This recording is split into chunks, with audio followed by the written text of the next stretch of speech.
It's Wednesday, March 2nd. I'm Scott. I'm Rim. And this is Geeknights. Tonight, My Little Pony with the magical friendships and such. Yep. Let's do this. So I recall back in 2007. That's a long time ago. Yeah, it is. That's like forever. Yeah.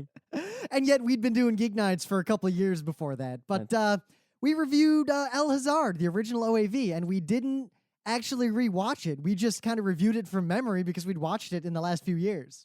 Well, I think I did actually rewatch part of it. Yeah, part of it. But we Or didn't maybe sit all, I don't down and remember. rewatch the whole thing. I don't think we did. So I'm actually kind of randomly watching it now. The because OAV or the TV? Of course the OAV. Don't watch the TV. It seems like a trend like that in Mahou Skytie and all those shows. Tenchi Muyo had the great like condensed OAV that was good. And then the TV that was kind of like a watered down version of the OAV. So I wonder what the cause of that was. Was it because Pat Lavore had the similar thing, but the TV was still good, Well, but it was also watered down a with little Tenchi, there bit. was definitely at least like some of the creators were, I don't know, too attached to the idea. And we're like, oh, I got to make more of this. This is magic. And they never quite recaptured that magic. But anyway, El Hazard holds up pretty damn well, having watched it now from 2011, almost 30-year-old eyes. Hubba hubba zoot zoot. I think what helps is that Emily's No. never seen it, so I'm Eba, watching uba, it zut, with zut. someone who has never seen El Hazard. Who etta. You know, is it bad that to this day, in that show, every single frame of animation that is in the Abba Abba Zoot Zoot music video stands out like a sore thumb in the actual show? Yeah, that's right. And whenever any bugrams appear whatsoever, you're just like, up. Even though, what do they say in the show? The bugrams when they appear? Depends, dub or sub. In the sub, they say something. They say, I don't remember. I don't know, whatever. They make like a noise, like hubba or something. I don't know. It's a pretty good show. I'm enjoying it. It reminds me though that I loved that show when I was in high school. Oh no, it's a bubble. That wasn't the Bugram. That was that little guy. What little guy? In the first episode, that little guy who kind of runs by them. Whatever. I always remember that guy. Fujisawa was like, fine. They're in the magical world, and Makoto's like, all right. Oh, Fujisawa. Which way back sensei. home, Mr. Fujisawa, since it's obviously no big deal? And he's like, I'll just ask the next guy who comes by. And that's when Bababum. Bababum. Bababum. Yep. But cat armor and drunken teachers. You complained about what you thought was excessive fan service in Mahou Skytie. Yeah. El Hazard times a million. Really? I know El Hazard had some. Because El Hazard has a scene where there's sort of like the three goddesses are hanging in some sort of spa. And it's got a scene, is about 30% that. In fact, it's got the lesbian princess, but that really only comes out all big time. the time. Really? All the time. I don't remember In that. fact, I mostly remember scenes of fighting. Because we just watched funny bugs. Mahou Skytie, and I was kind of watching it with a critical eye. I noticed things I didn't notice as a kid. The people are grabbing boobs in the background all the time. Oh, in the background? Yes. You mean the king's court? No, it's just main characters. Oh, because if it's just the king's court in El Hazard, that's just realistic. That's not, No, the TNA is off the charts compared to Mahou Skytie. I'll have to rewatch and compare. Yeah, good But show, though. I believe it, though. That show definitely had some TNA leanings. Show is definitely very telegraphed, though. Emily's pulling the thing that I pulled on you with Gundam Seed. She's like, Ifurita, that's probably that one, right? Yeah, I got this shit. No, because they show you all the characters in the opener. Except if I made an anime, the opener would not actually show like any characters that weren't in the first episode or anything. It would just be like the Master Keaton opener with birds flying, and the sun rising. And that's shit actually like one of that. my favorite anime openers ever. Right, so nobody will be able to say, "Oh, I see you put those two characters together in the opener. They must be gonna get it on." Oh, I kind of want to watch Master Keaton again now. That sucks. Not all of it, though. I want to watch individual episodes, like Caliman of the Desert or the Wine episode. Caliman. So there's not a lot of anime news, and of course, we're kind of chomping at the bit to get to the main bit here, so... Oh, God. Oh, now it starts. So I want to talk briefly, just in case no one was aware, you all realize that Thundercats is getting a reboot/remake, and Studio 4C is doing it, right? Well, there's also going to be a CG movie, I think, from Warner Brothers. No, there isn't. It looks awful. No, there isn't. It looks like it's the worst ever. There's not going to happen. It's a rumor, just like that Avatar movie that M. Night Shyamalan was going to make before he died in that tragic accident. Joke's not funny. Anyway. It's not a joke. Scott, have you seen Avatar? It is not a joke. I am not laughing. Anyway, yeah, Warner Brothers is getting together, Cartoon Network, and Studio 4C to make a pretty badass-looking Thundercats. Well, badass looking so far. Well, based on everything I've seen, it looks badass. And one big point, Snarf is in it. He does not talk. You know, the thing is, there are many annoying characters, like a Jar Jar Binks, right? And Snarf is sort of the Jar Jar Binks of Thundercats, and many people view him as such, right? They want him out of there. But unlike Jar Jar Binks, who was like a late and out-of-place addition, Snarf was always there from the beginning, right? I think the reason many people don't like Snarf is actually pretty obvious if you think about it. People who care about Thundercats now are people who were kids when we were kids. Mm-hmm. Now, being adults, they watch more hardcore, more real, cool stuff. But they still like Thundercats. But every time Snarf comes out, it's a Tezuka situation where it kind of takes them out of their, yeah, this is so awesome, and Snarf, Snarf, Snarf. The thing is, Snarf is not anywhere nearly as annoying as those other annoying characters, such as Jar Jar Binks. Oh, and hardly. Friend. So it's like I'm down with Snarf. It's not like I'm saying Snarf's my favorite. It's a good thing they never made those prequels to Star Wars with Jar Jar Binks in it. It's like I don't really mind that Snarf is going to be quiet because he's still going to be there, and he's actually, the design is really cute. Yeah, he kind of looks like a cross between those body armor cats from El Hazard and a Cabot from Tenchi Muyo. Yeah, but it's like, you know, I wouldn't have minded that much if he talked either. You know, it's all good. But yeah, the thing is, when I think back to my childhood, you know, there were many things I liked. I know you were the Mask guy, Mask right? and Thundercats are my thing. Yeah, but it's like, for me, it was like, you know, there was He-Man and Transformers and Voltron.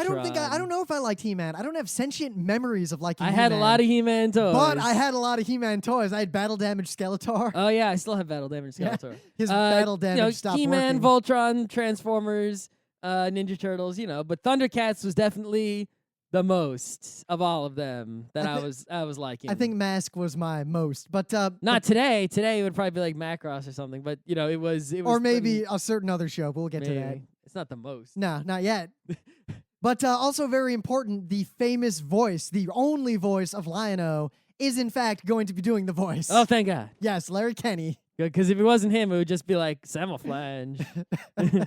What the fuck's a Samaflange? That's right. Have those ever been a thing of the day? Because those are from the year 2000, oh my God. Or perhaps even earlier. I will check. Maybe I will just link to them. They're ancient. Well, no, we could use them for a thing of the day. Don't just link to them now. Why not? I got a thing of the day now, and people are gonna look for it anyway. Anyway, so you got any anime-related news? Comics? I got a comic-related news. Manga? It's an old news. It's from some weeks ago. It's from December, months ago. But I don't think I talked about it on the show. So I will do that now. Haha! Look at me bringing up this old news. Apparently, right? We did a show on it a long time ago. Bone, one of the best comics there is. Yep. Though, you know, you might want to listen to our review because it's a great comic, but it peters out toward the end. Some people disagree. But it's a petering out kind of, what I would say is it's a petering out where you go from a 10 to a 9. Anyway. So yeah, Bone is an amazing comic. You should read it. And the best way to buy Bone right now is the 1-volume edition, which is this big giant book that has the whole thing in it. You're done. Boom. That's it. Goom? Doom. Because when you put it on the table, it makes a noise. Doom. Nah. But it's black and white, the 1-volume edition, which is good because it was originally done in black and white. However, in order to sell more copies of Bone, especially in the Scholastic Book Club market, what they have done is they have been, over the past years, redoing each chapter of Bone one at a time in a colored format. So you could buy Bone right today. You could buy the whole thing in color in a bunch of separate volumes, right? But now what they are going to be doing sometime in 2011 is releasing the 1-volume color Bone. Oh my God. Hard Mega 2. Hard Mega 2, Mega T, Mega Time, Mega 2. 1,400-page color 1-volume edition that lays flat when you open it in a cardboard slipcase. It's probably going to be like $100. Who even fucking knows? That's fine. It's going to be 9 1/4 inches by 7, and the spine is 3 inches. So very similar to the current one volume edition. It's approaching Grimoire levels. Grimoire. Grimoire. Anyway, but yeah, probably gonna buy this if anyone wants a black and white one volume edition. I got an extra. We could sell it through the Geeknights merch store. I could sell it on Amazon more better than that. But yeah, if you haven't read Bone yet, hold out till the end of the year and you could read the whole thing in color in one volume. So yeah, the coloring job is actually pretty great. Like, you might worry that it'd be like those old colorizations of black and white. Oh no, because this is the original guy. Yeah, exactly. He didn't do it himself. He had this guy help him, but he was still, monitoring. Yeah, but I mean, I guess you could consider the coloring canon by the way they did it. Absolutely. And it looks fucking fantastic. Oh, yeah.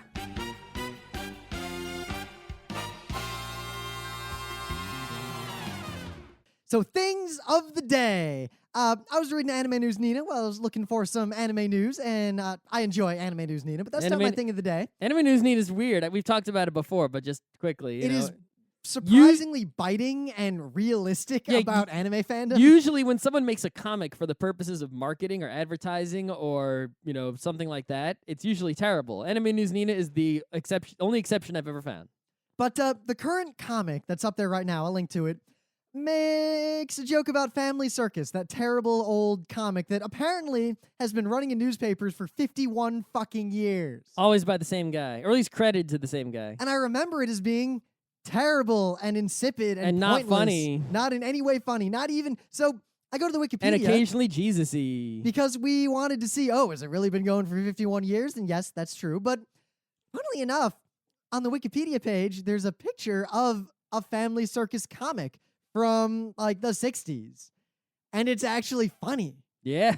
And I'm curious. I guess Family Circus is one of those things where it was originally actually good, so its quality lifted it up, and it was in every newspaper, and then it just became an institution, and then once you're an institution, it's like you have tenure, so you can just suck, and they'll keep printing it because it's fucking Family Circus. Well, especially the whole newspaper comic thing, where newspaper comics are the most inoffensive, bland, pathetic pablum I've ever seen. Yeah, Garfield is in the same department. It's like, because he has tenure, no newspaper will get rid of Garfield. He doesn't have to actually make it funny anymore. I'm pretty sure the oldest of old Garfields might be funny. You know what? I don't know. And at least Garfield and Friends is, even if... Yeah, but that's a separate thing. We should review that. Gotta watch them. Thing is, Garfield is actually funniest if you remove Garfield. Yeah, well, or rearrange panels randomly. All right, so there was this video that I watched just fine at work, but for some reason at Rim's house, net neutrality prevented me from loading it with any great speed. Yet every other Even YouTube though it's video, FiOS. every other YouTube video I was watching at the same time was fine. Anyway, this video loaded horrendously slowly for us. I blame your laptop. No, I don't think so. I blame your FiOS. So it's called Valparaiso Polk 2011 GoPro HD. So you're probably like, what the fuck is that? Well, apparently in Valparaiso, which is pretty sure it's in Mexico, but I could be wrong on that, they have a downhill BMX race, which is basically don't die, don't die, don't die, don't die, don't die, don't die, don't die, don't die, and then you get to the end. But it's in a city on this incredibly narrow course that's roped off with just sort of like streamers. And you have to go like on ramps and jumps and stairs, and it's rough. Like, you would die if you were in this race. Or at the very least, you would keep hitting obstacles and stopping. I mean, parts of it, watching it, I could do. But not the whole thing. I would do them slowly. I'd So be this like, is Wika, wika, wika, wika. This is actually a qualifying run. So the guy doing this, is all alone, and he does the whole thing on his own without stopping, pretty fast. It's and you got a first person view with the helmet cam. It's pretty exciting, especially the stairs. You're like, oh. It's like if you were sitting on the seat going down those stairs, the bike seat would just shove right up your. Oh god, it's so bad. So very briefly, the meta moment. We will be, not this weekend, but next weekend at the Penny Arcade Expo doing 5 panels in 3 panel rooms. The first one is Friday night. We will also be at ZenkaiCon the following weekend, 18th, 19th, and 20th of March in King of Prussia, Pennsylvania. Mm-hmm. It's a rockin' anime con. Our friends run it, and we're actually doing mostly gaming panels. Exciting. We're doing brand new PAX panels, actually. In April, there's going to be a Mocha Festival. There's going to be an Anime Boston. We'll be at both of them. Yep. There's some New York technology stuff going on. I forget exactly what, though. I have to look at my calendar. That's a fantastic news there. Yeah, something's happening. I forgot. Wait, Scott, I believe what you just said is something's happening in New York. Yeah. Something I forget is something on my calendar. The book club book is still Michio Kaku's Hyperspace. We were still waiting for Scott to finish reading it. That's all right. It hasn't been that long. And if you want Geeknights merchandise, we haven't talked about this in a while. Our old Soviet Union shirt is almost out. So if you want one of those... Nobody's ordered one in a while, I think, because we stopped mentioning it. Yeah, so we have our shirt in the e-commerce store. Supplies are very fucking limited. If you get one, then you can wear it to any of these upcoming conventions, and we'll see you. Yeah, like, we'll hey, know who what's you are. up? We'll be like, hey, thanks for giving me some money. Yeah, and then as soon as we sell these out, then we'll probably have a greater incentive to make more new stuff and also reprint the current shirt. Yes, new stuff first, though, because if we say we'll reprint these once they sell out, there's no incentive to buy one. Yeah. We'll only print them, print new ones if there's a strong demand for them. Maybe we'll do pre-orders for a second printing or something like that to see if people even want them. Also, join our forum. It's pretty rocking. I don't think we need to say anymore. So we heard about, to get right into it, because people have been asking for an episode on this for a while, we heard about My Little Pony. Well, it just hasn't been a Wednesday. Friendship is Magic. From a multitude of sources over the course of some weeks. Well, I mean, it started out when I saw some buzz on Twitter amongst some anime fans like Gerald and such, right? Yep. And they were saying, hey, there's a new My Little Pony show.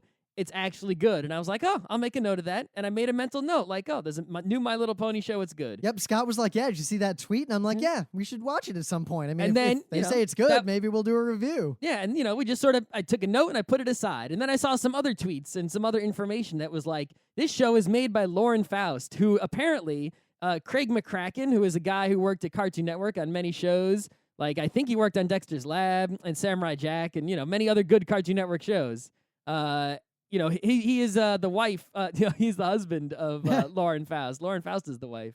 And she worked on Powerpuff Girls and also this other show that I never heard of called Something Imaginary Friends, according to Wikipedia at least. I also have an interest in Hasbro in general for various reasons. So I knew that it was on their new network that they kind of launched with Discovery called The Hub, and it's kind of one of the flagship products there. My Little Pony is on The Hub. The shows I just mentioned were Cartoon Network shows. Yeah, so Lauren Faust, had a reputation for quality animation work.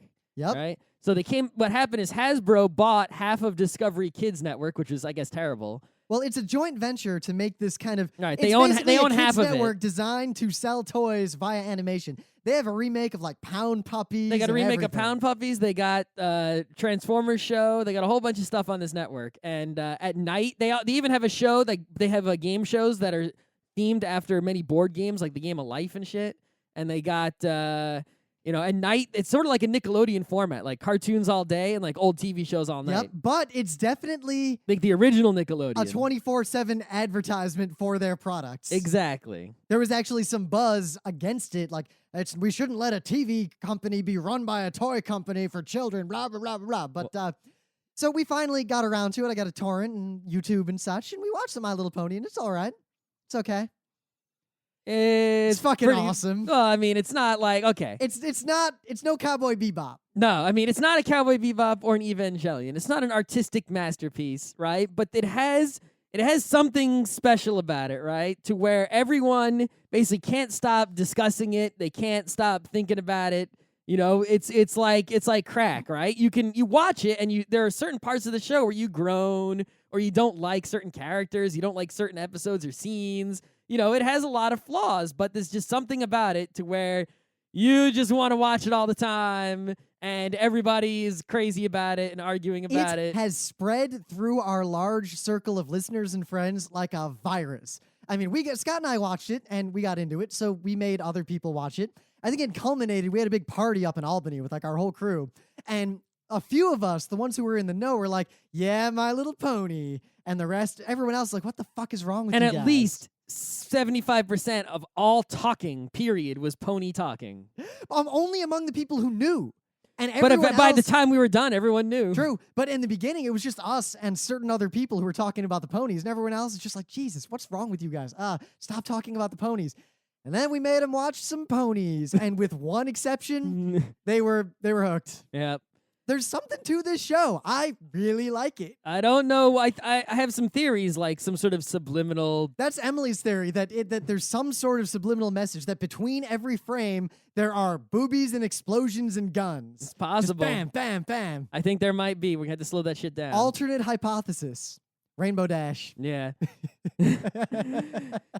So here's the deal with this show, right? Is I did some investigating, right? Because we were earlier in this episode we talked about Thundercats and He-Man and stuff like that, and I liked He-Man when I was a kid, but He-Man was terrible when I went back to watch it in more recent years. It's just awful. I did not watch My Little Pony as a kid. I saw the movie in the theater. I think I might have seen show. a movie in the theater, but that might have been a Care Bears movie, and I don't remember at all, really. But as a kid, I thought My Little Pony was stupid. I thought it was stupid. I mean, I encountered some of the toys at girls' houses, and they were not exciting, and I never saw the show on TV. I just knew it existed because I saw commercials for it on TV when I was a kid. Yep, My Little Pony. Yeah, so I knew My Little Pony existed. But now that I like My Little Pony, I researched.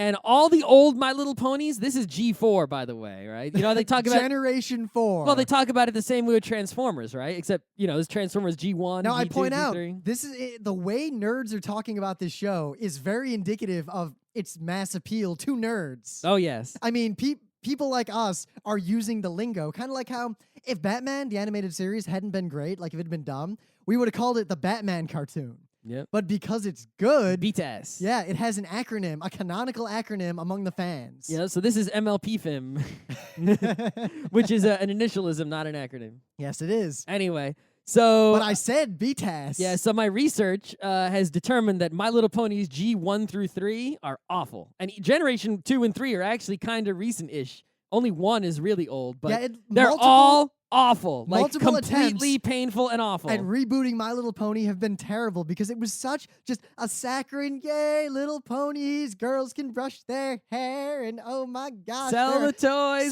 We don't care about mystery. making a good show. But My Little Pony Generation 4, Friendship is Magic, is great.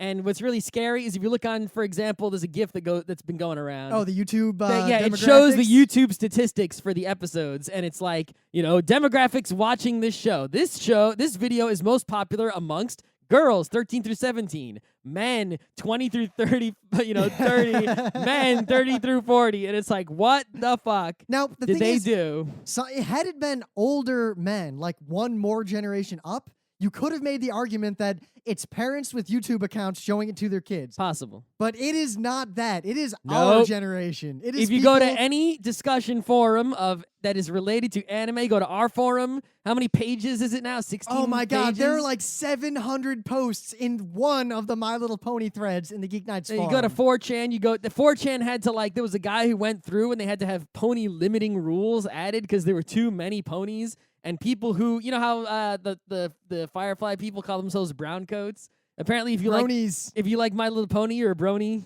Yeah. At least if you're a dude. I don't know. Do the regular... I don't know. I don't know if you're a girl who likes My Little Pony. Hoof bumps. Whatever. Also, note that, everything that gets popular among nerds has this kind of mashup fandom that happens. But My Little Pony came to the table pretty quick with that one epic My Little Pony PMV. Well, yeah, that was... They even call it a PMV. It's not an anime music video. It's a pony music video. Right? It's like...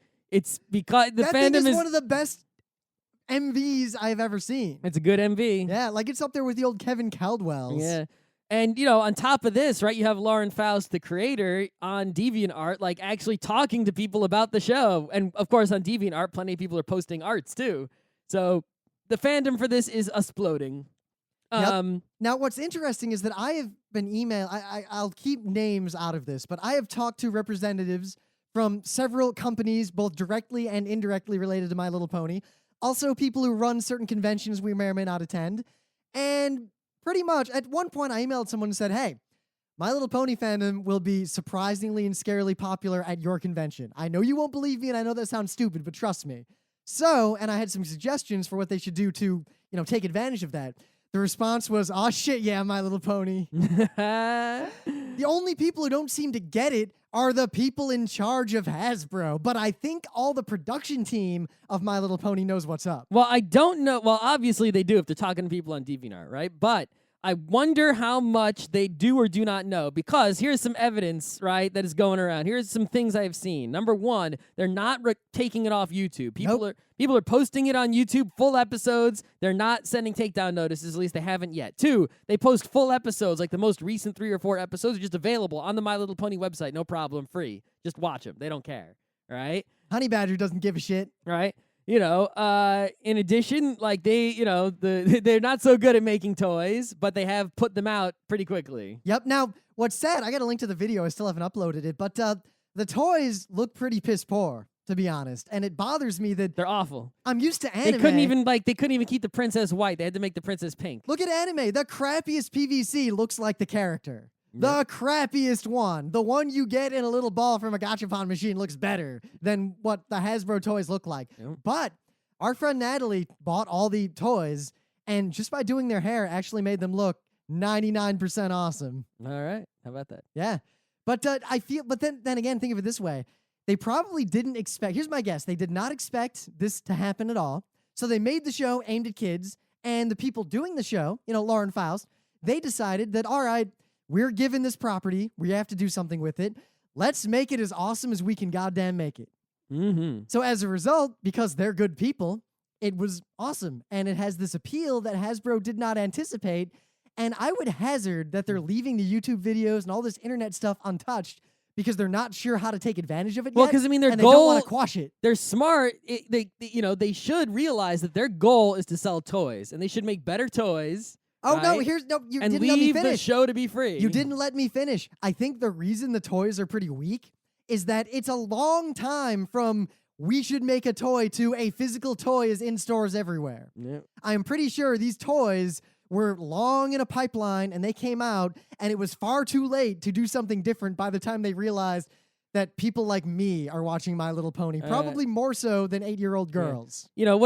There has been talk that there are some, sort of executive pressures on the show, right? There isn't like this full creative control. For example, the princess was supposed to be the queen, but they call her the princess. Why? Well, because, Disney has made it so that princesses are good and queens are bad. So you don't want to call her the queen. As a result, it's the principality of Equestria as far as we can tell, unless maybe it is a kingdom and there's a regency. We don't know. We don't know.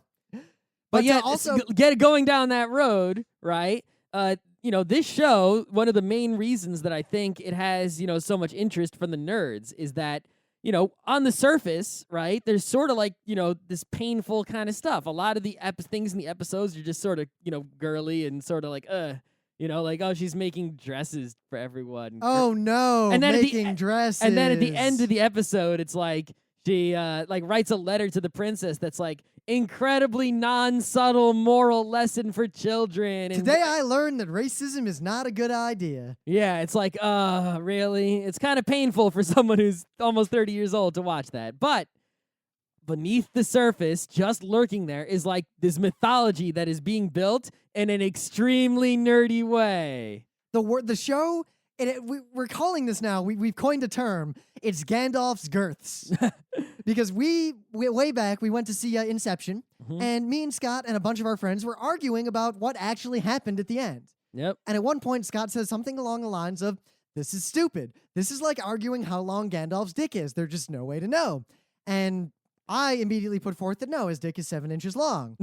And we realized that nerds love to talk about Gandalf's dick. Yeah, I mean, basically, when you have a world of fiction, right, there's going to be, when the world is being built, when there is, a Forgotten Realms or any sort of world building, correctly. Any sort of world building, there's going to be things that you know about the world, right? Baldur's Gate is here, and look at the expanded Elminster Star Wars is this universe. old and this many levels. I mean, Scott, Incom, I think, made the X-Wing. Yeah, right? It's not in the movies. Nope.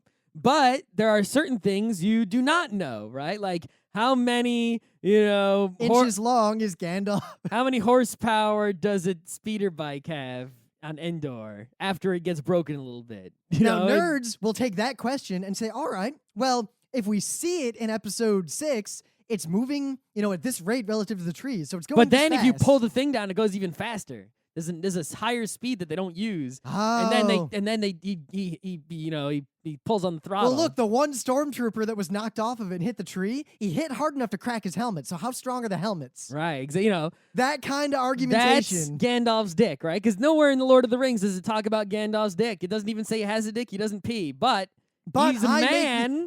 He must have one. So I make how the long argument is it? that it is 7 inches long because that is a solid length. That is not excessive. It's not crazy. It's not like 40 feet.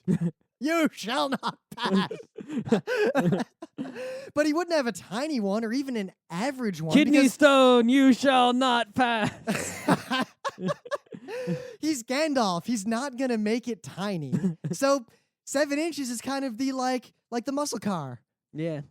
So But anyway, so yeah, My Little Pony Friendship is Magic is loaded with Gandalf's girth questions, right? Like, like for example, the old palace is in the Everfree Forest. Yeah, what's the deal with what's that? the deal with the Everfree Forest? How come the ponies manage all the weather? The princess has to make the sun go up and down, but the place where the Everfree Forest is, the clouds and the weather move on their own, and the animals are wild animals. But the animals who live in Equestria, outside of the Everfree Forest, they actually have to wake the animals up from hibernation and feed them and take care of them because the animals can't manage themselves. Yep. Because Also, they're all domesticated. I mean, look at the society. There are clearly different, like, Twilight Sparkle is clearly of the nobility. I mean, she lived in Canterlot, and she moves to this kind of backwater town with all these kind of provincial people.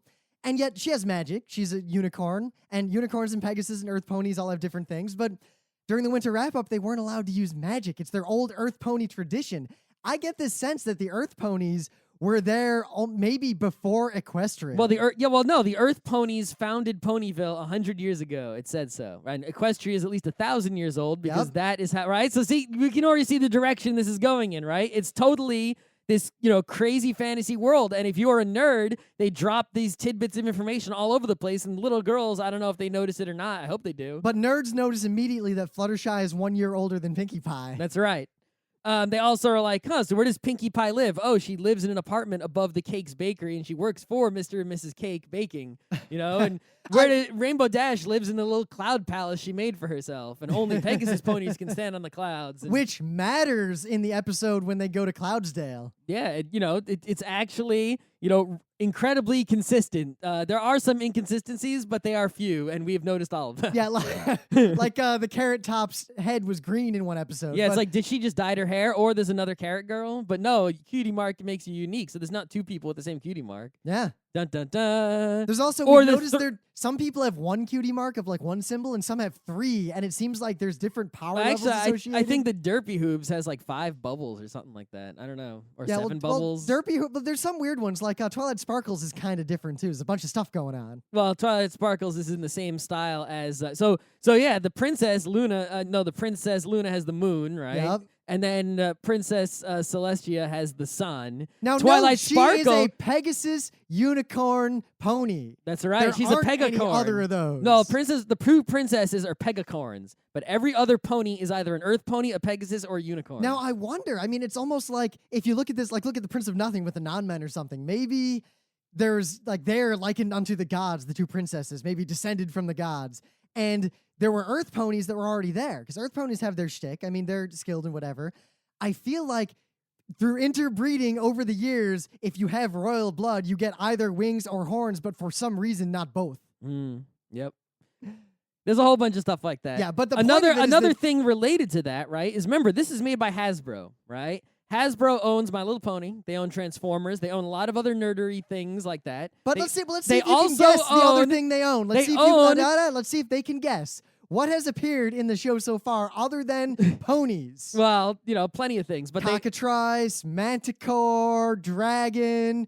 Dragon. Who owns Dungeons and Dragons? Yeah, okay. They own Wizards. Hasbro owns Wizards of the Coast, which owns Magic the Gathering and also Dungeons and Dragons. Huh. I do not think it is a coincidence that you are seeing, sea serpents, hydras, and griffins, and all these sorts of fantasy monsters, right, appear. I mean, Manticore, specifically, Cockatrice, specifically, in this show for little girls. I will bet the Chimera is the next one. A Chimera is a very likely pick for something to appear. I did like how the Hydra had one kind of dumb head.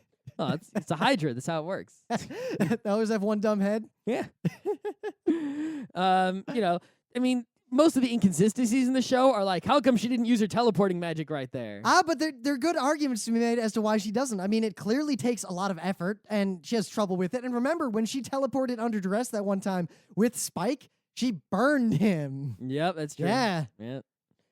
But anyway, yeah, so this show it has a new episode every Friday, and it's strange that the episodes air at 1:30 and 10:30. Not that I'm watching it on TV. I'm watching it on YouTube. All right, 1:30. Who's watching the show at 1:30 or 10:30? Never in my life have I been home from school at any point from kindergarten through my senior year of high school by 1:30. Yeah, right? Ever. Now, maybe it's the DVR generation. Maybe they expect parents to DVR it before the kids get home, and they show it to the kids as soon as they get home. I don't know. Maybe they That just would be a good expect people to strategy. watch it on YouTube because they want to give the good time spot to the Transformers show. But then why the But 10 o'clock at night? Nobody's talking about the Transformers show at all. Or the Pound Puppies. Oh, good God. That doesn't look good at all. No, it I haven't watched it, but it doesn't look. It's not I guarantee it's not a My Little Pony. I situation. did like my Pound Puppies as a kid, though. We'll see about that. I don't know if it's actually good. You should try it out. Go back and watch them. Maybe. So, Scott, I have a really tough question for you. Who is your favorite non-Rainbow Dash pony? Oh, non-Rainbow Dash pony? Yeah. It's probably Twilight Sparkle because she is science-y and she is not crazy. She's pretty level-headed. All the other ones are totally crazy in some way. Not Big Macintosh? Big Macintosh is cool, but I mean, he doesn't have enough screen time to be like a favorite or anything. Nah. I'm actually kind of warm into Rarity, though. What? I mean, I'm warming on Rarity, but I mean, she was so far down that a slight warming does not bring her up to above anybody. Oh, maybe she's above like the Cutie Mark Crusaders, but that's about it. I don't mind I don't know why you hate the Cutie Mark Crusaders. They're just so much. annoying. The CMC is not that annoying. They're pretty annoying. They're just whiny little kids. They could only be annoying if they get too many episodes. They've already got another episode coming next week. See, this week. I also think they could be saved if we have an episode where Rainbow Dash is taking care of them, because she would not take care of them for shit. Well, she tried to help out. There was the pre-Cutie Mark Crusader Apple Bloom episode where Rainbow Dash was trying to give her all sorts of training. Trying to help her get her period as fast as possible. Yeah, didn't work. The show also, it's funny. It has moments that are funny no matter what age you are. Yeah, it's like even if the plot of a particular episode is painful, it has legitimate comedy, usually coming from Pinkie Pie's department. Pinkie Pie is the only pony who makes me laugh out loud contextually. Yeah, I mean, she's supposed to. It's intentional, funny jokes. But when they all got herpes and Twilight Sparkle had her... And I didn't even do this. This was Emily. We were watching, and she's there, and her horn's all limp and covered in pustules. And she's like, oh my God, my horn. And she's talking to Spike, and it's kind of waggling around in his face. And she cracked up long before I did. At the obvious phallic reference that could be made to the floppy herpes-infected horn on Twilight Sparkle's head. I mean, it's unicorn horn, right? You could argue, a lot of people say unicorn horns were originally a phallic thing, but not, at least they aren't in the show. But you can make anything into a phallic thing. But note how the fans are also obsessing over... I mean, on the wiki, people have identified every single motherfucking pony that has been shown at any amount of time, for any amount of time in the entire show. Yeah, they've got entries for ponies that are in the background once. Yeah, I mean, because think about it. You're making the show, right? It's made in Flash. So what they do is they just like, okay, we need to have a background with a whole bunch of ponies in it because it's like the town hall meeting. So what do? They just make a whole bunch of ponies. They color them all different and give them just randomly generated cutie marks. Like someone just sat there drawing like 30 cutie marks and slapped them on there. Yeah, but now, because fans pay attention, notice how they are using the same like core set of side characters, almost Simpsons style, all the time in the background. Yeah, well, I mean, Derpy Hooves, they there was the one they accidentally had her give her derp eyes, so now she keeps reappearing with derp eyes, and and at the same time you've got like the guy with the hourglass on his ass, Dr. Hooves, Dr. Hooves, right? You've got who else is appearing frequently? Carrot Top. Yeah, the Carrot Pony. Everyone likes the Carrot Pony. I like the Carrot Pony. I like the Carrot Pony too. What's wrong with the Carrot Pony? I actually really like Cheerilee, the teacher, just because she shows that picture of herself from the 90s. It's totally 80s. Like late 80s, early 90s fashion. Yeah, it's a good one. Yeah. Oh, there's also, it's like, take for example, right, the episode where, the Rarity episode where she makes all the dresses. Yep. Right? And it's like, okay, the episode itself, had the painful parts. Like, I didn't like the singing. I like the singing. I do not like the songs in the show. I actually really like the songs. The Winter Wrap-Up song has been stuck in my head for weeks. The Winter Wrap-Up song is probably the best song, but that's not saying much. That's like saying the least smelly poop. I like Pinkie Pie's songs.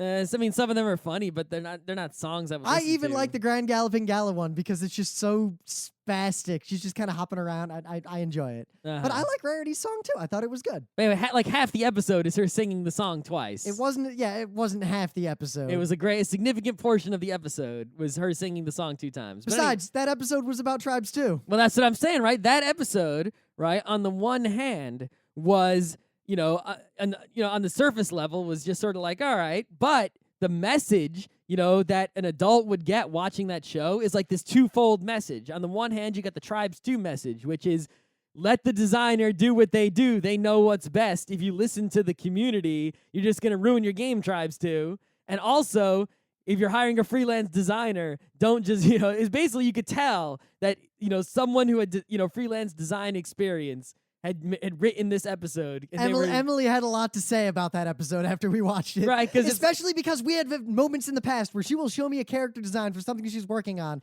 and she will say, how does it look? And I'll say something like, I don't know, make it like 20% cooler.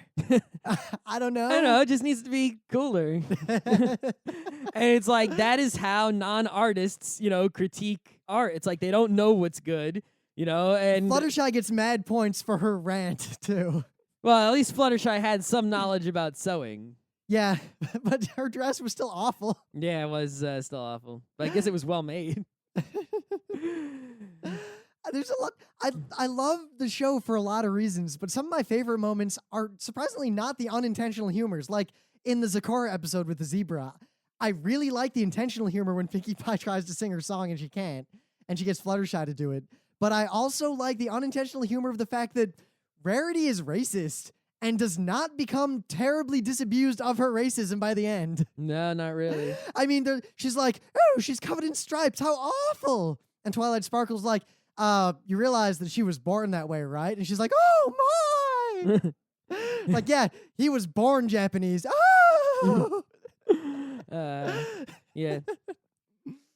I guess the other thing that I really like about the show, right, is that the animation quality is like the production quality as a whole. Like I might not like the songs, but the singing's actually good, and the voice acting is really good, which is really weird because a lot of the voice actors were also bad anime dub voice actors. This is why I want to interview them, because I have a theory now. All right. No, none of these voice actors were in any way bad voice actors. They were poorly directed and given shit scripts. Also, maybe I have an additional hypothesis. When they were doing the anime, they just didn't give a shit. Maybe. But because it wasn't their character, right? But now this is their character. It's like whoever it is Rainbow Dash, so they're gonna own that. It's hard to say though, because like Lisa Ortiz fucking owned Lisa. She fucking owned Lena Inverse. Yeah. Like that was her character. She loved that as far as I could tell. Yeah. And I don't think it. I think that it's just going to come down to the fact that the production values and the direction in anime dubs is probably pretty poor. Because to this day, you play any anime dub other than Cowboy Bebop in another room and ask someone to tell you if it's an anime dub or not, 100% accuracy. Yep. But My Little Pony sounds like people talking. Yeah, it sounds great. And, the animation, it's done with Flash, and it's really, really good. And the thing that, I find being the most funny in the show aren't even the intentional jokes, while those are good, right? It's usually I find myself most entertained by just very quick, very short moments of a facial expression here or a quip there. Just like, it's like a whole bunch of really small things, but they're happening constantly and they're all like terrific. You know what's funny? For example, we said the same thing about, just to make a point here, Mahou Sky Tai. That the visual gags were very well executed, the animation was very high quality, and that the gags and the one-offs and the snarks and the facial expressions were being done constantly, even in the background, which My Little Pony also does. Well, I mean, the example that always comes to my mind is mostly Rainbow Dash because she's the best, right? She is the best. But it's like, okay, so when they in the Sonic Rainboom episode where they pick her up at the end and she's like, oh my gosh, after she wins the contest and gets the little Greek feathery crown, right? Yep. The way she sort of wiggles. It's just like, it's like eye candy, the way she's wiggling there. Like, oh my gosh, right? And then there's also the time where she kicks the dragon in the face. Yeah. And the dragon's like, the rainbow one kicked me. And then she just sort of smiles and nods. And it's like, hells yeah. Like, just the way she smiles and nods, it's like a fraction of a second of animation. but it's just like so fun to look at. Well, Rainbow Dash edges toward the internet face very often. Yeah, I mean, or like You mad? yeah, a lot of the times, it's like Rainbow Dash is the best because when, for example, when they're fighting over the Grand Galvin Gala tickets, everyone's like, okay, you can have my ticket. I don't want to go if it's going to cause you so much trouble. And everyone's like, all right, I'm giving up my ticket, except for Rainbow Dash. She's like, I got the ticket. Yeah, it's mine now. And then she's like, oh, all right. There's fine. a little bit of Bender in Rainbow Dash. Yeah, the Benderness. But cannot Rarity be has a beat. lot of moments like that too. She has this face she makes when she's aghast at something where her eyes get really small, like, ah, ah. Or when they're having the sleepover and Applejack dares her to go outside in the rain and ruin her hair. And she just walks out and she's like, oh, oh, oh, oh. Plus the dragon, the sea serpent, my mustache. I note that the men in the show all have fascinations with mustaches. The sea serpent, his fabulous mustache. Spike really wants one. Snips and Snails have, they liked it when they they like got their one. mustache. Yep. The only thing about this show that has me slightly, scared is the fact that, right, when was the last time any show like this was capturing people to run to watch the next episode immediately? Was years ago, like 04, 03 perhaps. I don't remember exactly. The Full Metal Alchemist. That was right? the last show that I was like, oh shit, next episode, gotta watch. But where's Full Metal Alchemist now?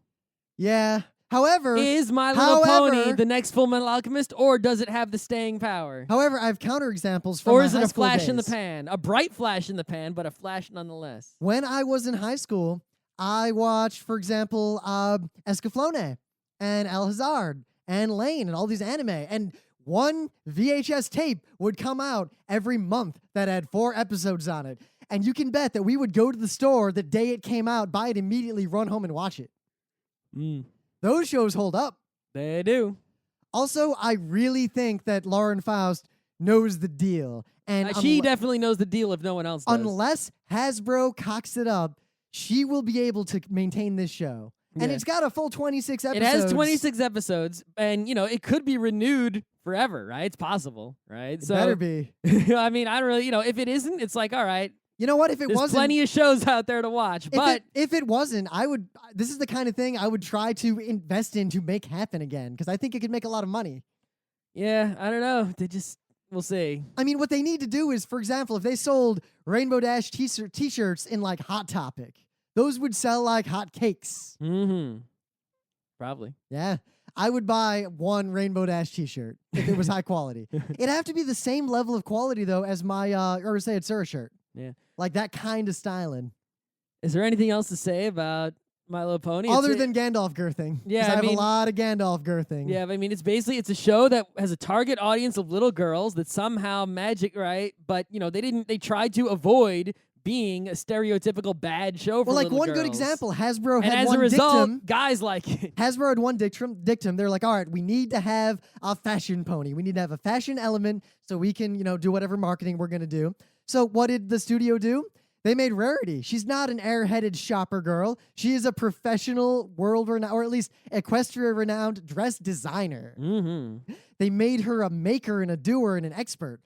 And also in general, at least for us, I think, Scott, you're the one who said that watching them is like watching a pony front row crew. Because if you notice, the ponies that are the main characters are kind of like the leaders of everything in the town.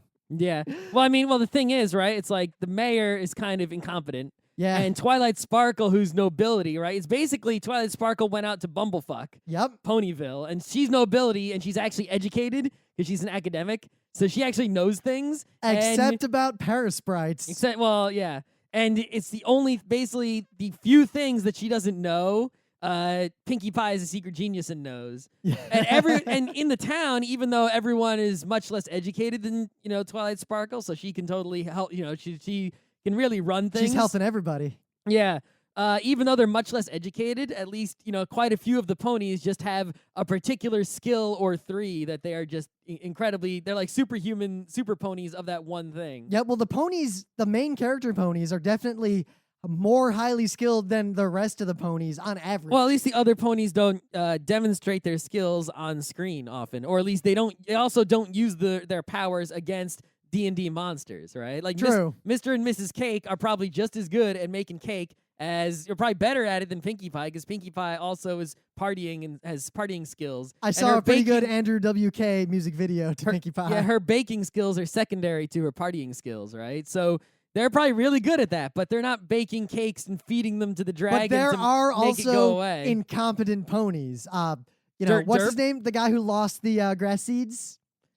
Oh, yeah. Or the other guy who went north to get the southern birds? Yeah.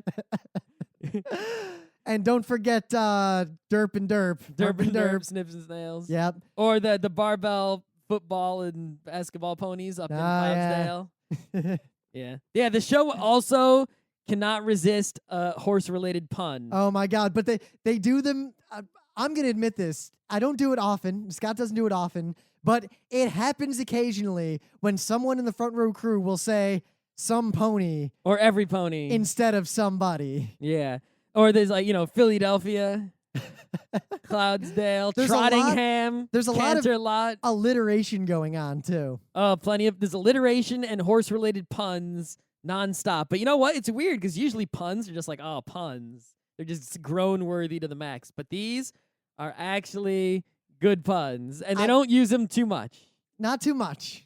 So it's tolerable. So, I mean, the moral of all this, we'll talk about the show again. We've obviously tried to avoid the Gandalf questions, which are 90% of what I have to say.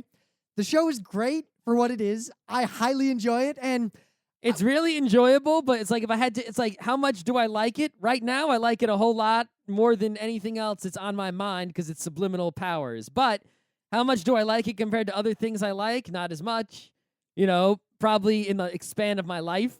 So, but Scott, it's just hot right now. How long between when the next episode is available and you watch it? As fast as that guy gets it on YouTube.